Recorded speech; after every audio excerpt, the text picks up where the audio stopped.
তো আবার চলে এসেছি তোমাদের মধ্যে নতুন একটা ভিডিও নিয়ে। তো আজকে সকালবেলায় উঠে এসেছি পেঁয়াজের ভুঁয়ে।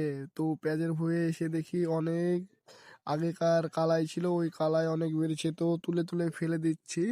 তো দেখো, তো ওই দিকে দেখি দুটো লোক মেশিন স্টার্ট মারতে পারছে না, অনেকক্ষণ ধরে কষ্ট করছে, তাও অনেক কষ্ট করার পরেও স্টার্ট মারতে পারছে না। তো ওরা মিস্ত্রি ডেকে আনবে, তারপরে তোমরা দেখো লাস্টে একটা জিনিস দেখতে পাবে।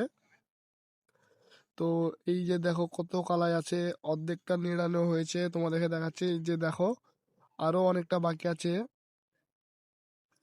তো ওইখানটায় আমার আব্বার একটা কাকা ছিল, আর এইখানটায় দেখো একটা ব্যাঙ মাটির মধ্যে ভরা ছিল অনেক দিন ধরে, কিন্তু ব্যাঙটা মরেনি।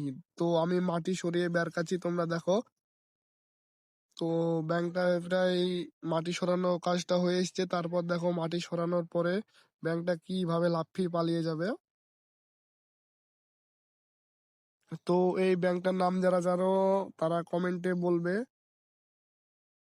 আর যারা চ্যানেলে নতুন আছো তারা চ্যানেলটা সাবস্ক্রাইব করবে প্লিজ। এই যে ব্যাংকটাকে আমি একটু লাটছি তাও বেড়াচ্ছে না, লাস্টে বেরাবে। তোমরা দেখো এই যে লাফ, দেখো ব্যাংকটার আবার লাফ মারবে, তোমরা দেখো এই লাফ দিচ্ছে, এই যে লাফ দেখো, এই দেখো বগার পা।